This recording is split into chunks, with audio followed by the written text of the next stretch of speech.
باشە لەسەر پرسی کشانەوەی هێزەکانی ئەمریکا لە سووریا من میوانێکم هەیە ئەو شارەزای ناوچەکە و پێشتریش بەرپرس بووە لە بابڵین هاوپەیمانەتی دژی داعش لە ناوچەکەدا کۆلۆنیال مایلز کاگنز وتەبێژی پێشووتری هاوپەیمانی نێودەوڵەتی دژی داعش بەڕێز کاگنز ئەم کاتت باش یعنی هێشتا پایەکانی ئاسایش و ئارامی لە سووریا جێگیر نەبووە پێت وایە ئەمریکا بۆچی لەم کاتەدا بڕیاری داوە بە کشانەوەی تەواوی هێزەکانی لە سووریا.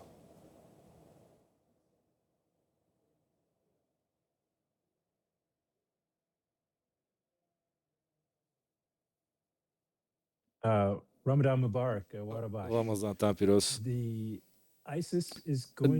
داعش بەردەوام دەبێت لە دروستکردنی کێشە بۆ هێزی عەرەبی سووریا. داعش چاڵاکە لە سەر شێوەی چەند بەشی بچوک بچوک لە دێرە زور و لە سەحراکاندا کێشەکە لە عێراقیشەیە لە ئەنبار لە جیاکانی حەمرین و لە ناوچەکانی تردا. ئەوەی گرنگە ئەوەیە بۆ حکوومەتی ناوەندی بۆ هێزە ئەمنیەکانی سووریا بۆ ئەوەی بەهێز بن و بەردەوام بن لە ڕوبەڕووبوونەوەی ئەو داعشانە هەروەها دەستگیرکردنیان. بێ پاڵپشتی ئەمریکا لەم قۆناغەدا سووریا توانێم کارە بکە؟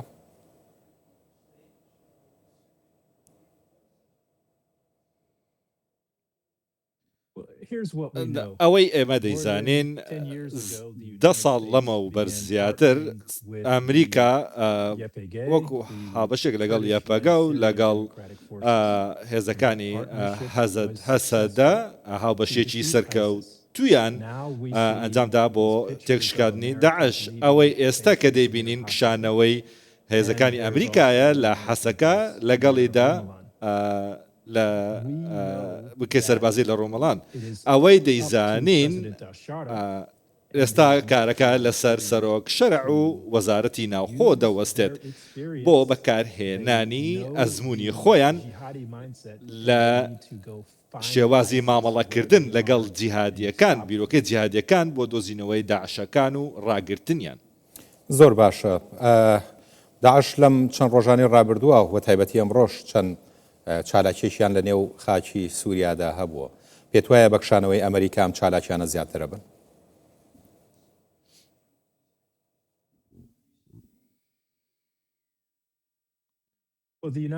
ئەمریکا بەردەوام دەبێت لە پشتیوانیکردنی هێزە ئەمنیەکانی سووریا.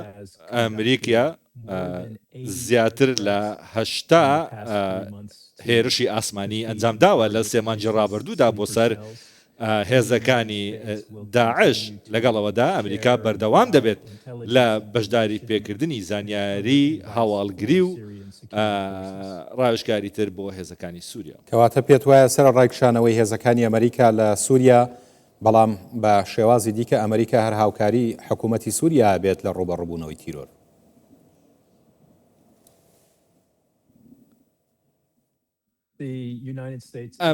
ئەمریکا بەردەوام دەبێت لە پشتیوانیکردنی حکوومەتی سووریا.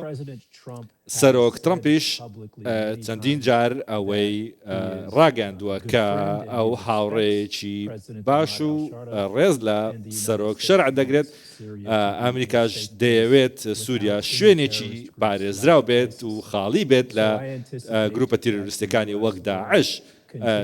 بۆیە ئەمریکاش بەردەوام دەبێت لە کۆمەکردنی لە ڕووی داراییەوە لەگەڵ ئەوەدا ڕاوێژ بە هێزە ئەمنیەکان دەدا لە ناوچەکەدا. هێزەکانی ئەمریکا بەرەو هەرێمی کوردستان دەجوڵێن و چوونە بۆ ئوردنیش.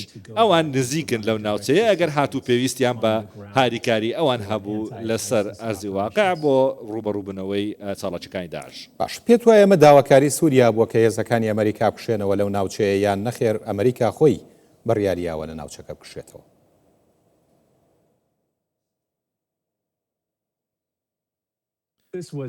ئەمەیان بڕیاری ئەمریکا بۆ کشانەوە.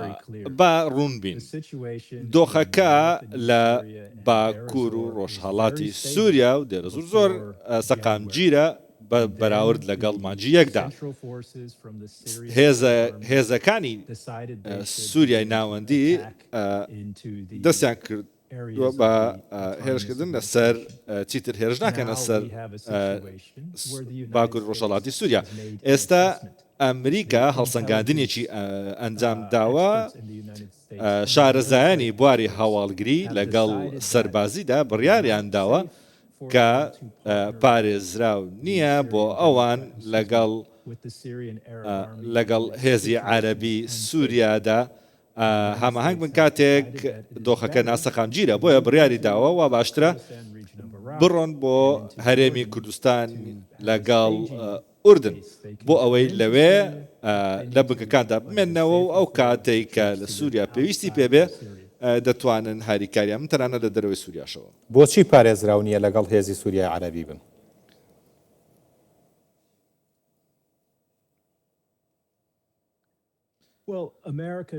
ئەمریکا دەزانێت بە گوێگرتن لە پەیامەکانی هەندێک لە ئەندامانی سووریای عەرەبی هەندێک لە ئەندامەکانی بیر و بۆ چوونی جیهادیان هەیە.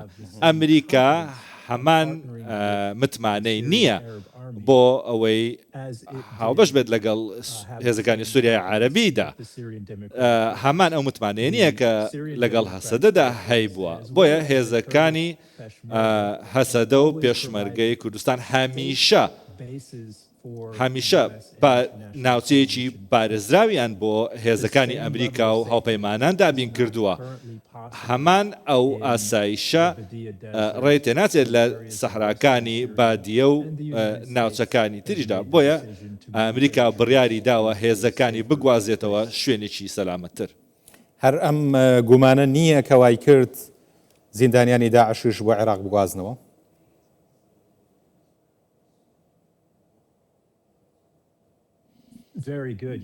بەڵێ زۆر بە دڵنیاییەوە هەمان پرۆسەیە هەمان بڕیارە کە وایان کرد ئەو بەندکراوانە لە سووریاوە بگوازنەوە بۆ عێراق و ئەمەش تەواو پەیوەستە بە هەمان بڕیاری ئەمریکا و گواستنەوەی ئەو سەربازانەی تریش بۆ عێراق.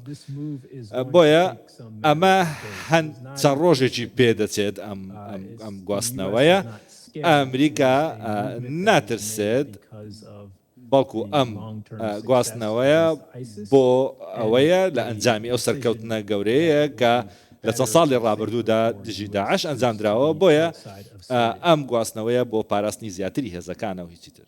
باش، ئەگەر ئەمریکا ئەم گومانانەی لە هێزەکانی سووریای عەرەبی هەبێت، چی بەو پێک هاتە جیاوازانە ئەڵێن کە لە سووریان و ئەیانەوێت لە ژێر چەتری ئەم هێزەیە؟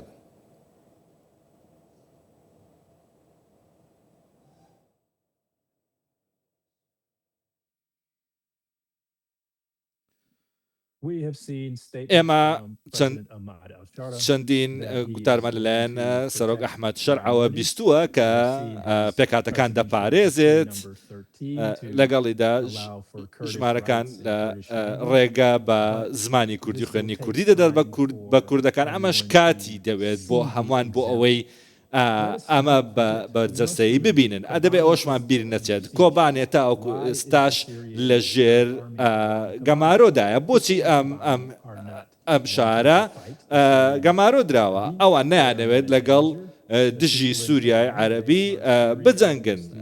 بۆیە زۆربەیان ئەوانە کوردی سووریان دەبێ ببینین. سەرۆک شەرع هێزەکانی لەوێدا بکشێنێتەوە و کۆبانێ بە شێوەیەکی ئاسایی ببێتەوە بە بەشێک لە سووریا وەک هەر شوێنەکانی تر. باش، بەڕێز کۆلۆنیەل مێڵز کاگەنز وتەبێژی پێشووتری ئەو پێبانی نێودەوڵەتی دژی داعش، زۆر سپاس بۆ بەڕێز.